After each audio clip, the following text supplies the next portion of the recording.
Great.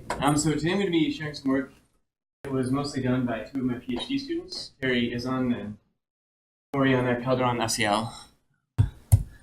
So reverse weathering is a concept that most people may not be familiar with. A lot of folks in this room.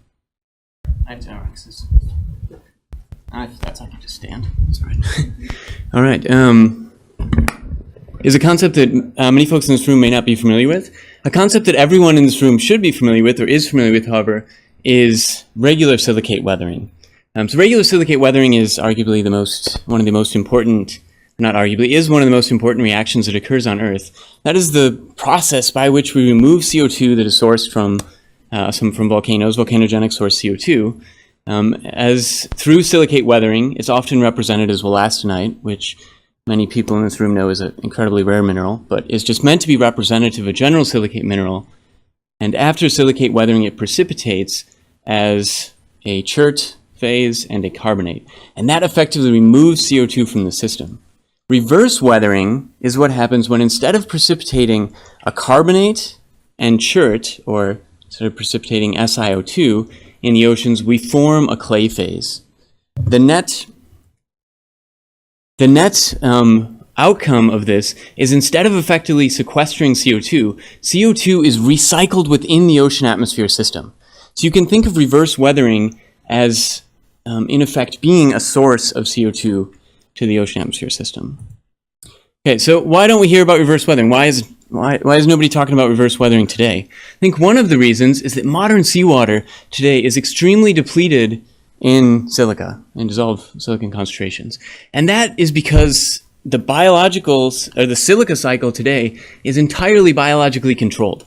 Almost all silica coming into the oceans is recycled by organisms, whether it be radiolarians, sponges, or more recently, diatoms. What this means, because silica is controlled by biological uptake and is buried through these biological silica forms, reverse weathering is incredibly sluggish today. There's limited amounts of reverse weathering, and the process occurs very slowly. However, these guys evolved relatively late in Earth's history, right? Diatoms especially have only been around for a trivial portion of Earth's history. So one of the things that we've been interested in is, in a world without a biologically controlled silica cycle, would the rates of reverse weathering have been much higher they are in the modern oceans, and what are the implications of that for Earth's climate system, or for really any planetary climate system? Okay, we've been exploring this with the LOSCAR model, which is the long-term ocean atmosphere sediment carbon cycle reservoir model, which in terms of acronyms I think is a pretty good one. This was developed by Richard Zeeby at University of Hawaii to explore Cenozoic carbon injections and future climate change.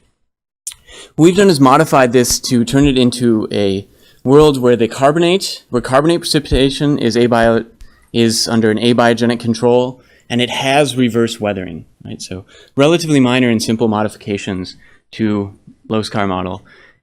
Chose LOSCAR as it's pretty flexible. The runtimes are very short, but it still has a decent representation of the processes that control the carbon cycle.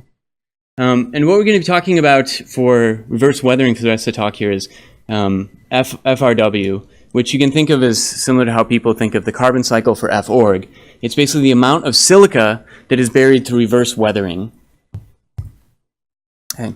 The other thing we had to do into LOSCAR to have an accurate representation of reverse weathering, or our best attempt at an accurate representation of reverse weathering, is use a diagenetic model to figure out how much reverse weathering would be occurring in sediments where the process is going to predominate instead of the water column.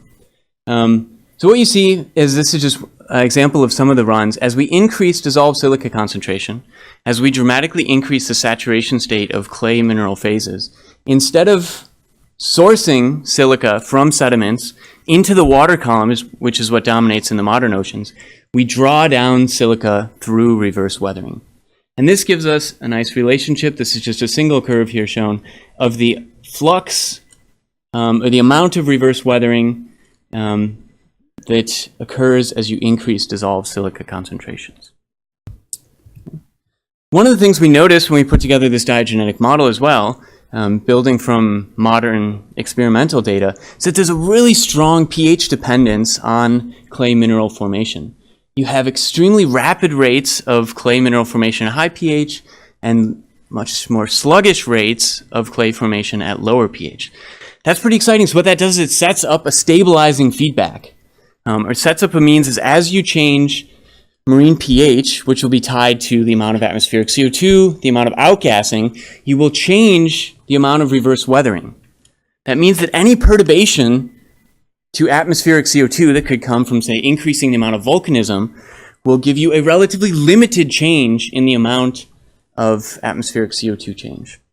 Okay? So maybe my circle here is not the best way to show that. Let's look at some squiggles instead. All right, so what we got here is we're changing outgassing, right? So pretty big swing. This is similar to our estimates for the maximum amount of change that occurred through the Phanerozoic. And what we got here is atmospheric CO2 and marine pH. These are, of course, very strongly linked. This is mean marine pH. And we have in a world with reverse weathering and a world without reverse weathering. So what we see is as we change the outgassing in a world with reverse weathering, limited change in atmospheric CO2, CO2 remains relatively high through everything, in strong contrast to what we see in what you could think of as the modern world, where reverse weathering plays a minor role. Right? So higher baseline CO2 levels and a stabilizing feedback in this system. Okay, another way to look at this would be to think about how reverse weathering has changed through time. Time now running from the left to the right, which I guess people prefer for some reason. Also looking at atmospheric CO2 and marine pH. In the light gray bars here, we have different CO2 estimates, and a lot of these are just derived from the levels of CO2 we need to keep a relatively clement climate. And the blue backdrop over this is our estimates of what CO2 would be with reverse weathering relative to the model outputs shown in the red line again, a world without reverse weathering. And this just highlights the point, I should say as well, this is forced with different outgassing estimates. The one shown here is from June Kornaga, CO2 outgassing estimates. So what you see again here is that in a world with reverse weathering, we have much higher CO2 levels than you would expect in a world without reverse weathering. Okay, so our model suggests that reverse weathering could be quite important in the oceans through its history. And kind of fun implication of that is that the diversification of eukaryotes, the diversification of eukaryotes that silicify, that make silicious frustrals and such, could have led to significant cooling in Earth's history and could have actually transformed climate regulation on our planet. One of the things, I spend some of my time modeling, but I'm not a very good modeler. So one of the things that I do as well is run a stable isotope lab. Whenever we have model results that suggest something, it's great if we can find a way to actually test that in the rock record. So what we've been trying to do over the last couple of years is try to test our idea that reverse weathering plays a major role in controlling Earth's climate and has changed dramatically through time by looking at lithium isotopes. Lithium isotopes, this is a very simplified view of lithium isotopes, but the important part to note here is that the only way lithium is buried in the oceans is through reverse weathering, through orthogenic clay formation in the oceans. So the lithium isotope system is ideally set up to track how reverse weathering has changed through its history. Okay.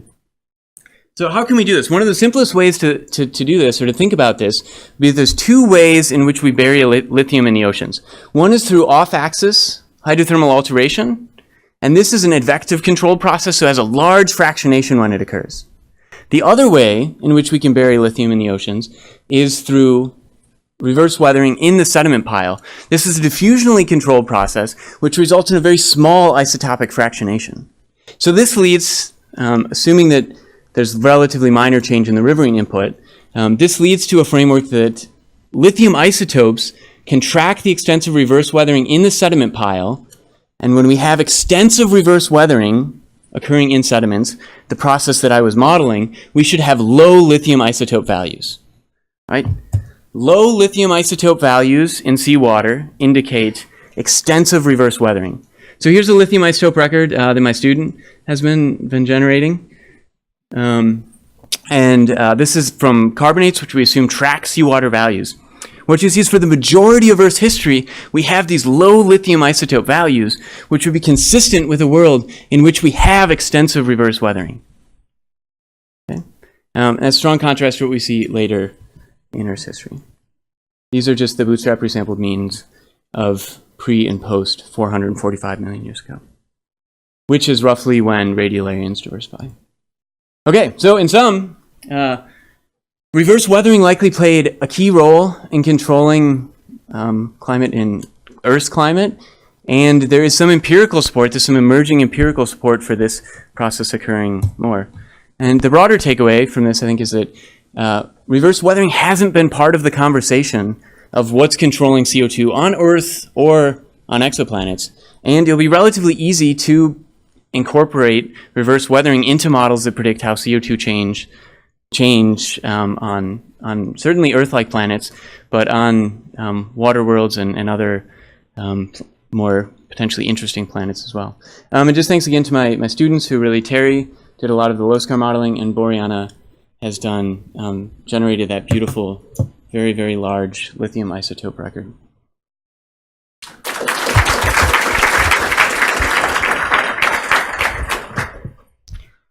Questions? So how does thanks. How does the temperature dependence of reverse weathering and the pH dependence compare to forward weathering? Good question.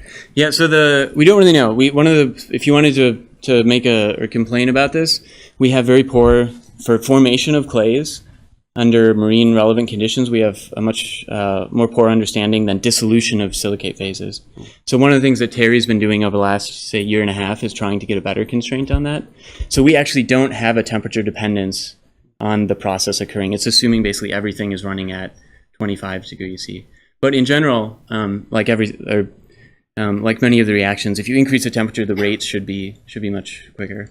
But it'll depend as well if you have things where it's building on a clay substrate already, or something that's relying on nucleation occurring. Because that could be important for the climate impact. Yeah. And also in the early Earth, if reverse weathering was really important, is that basically canceling out seafloor weathering?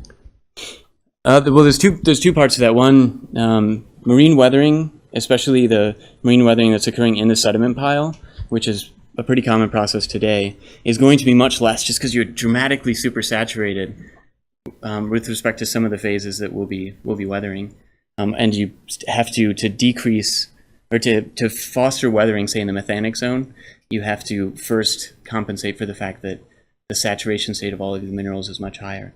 But the process of reverse weathering, independent of that, will likely help compensate for the fact that you would have extensive basalts exposed, which should more easily draw down CO2. So there's kind of two parts to that.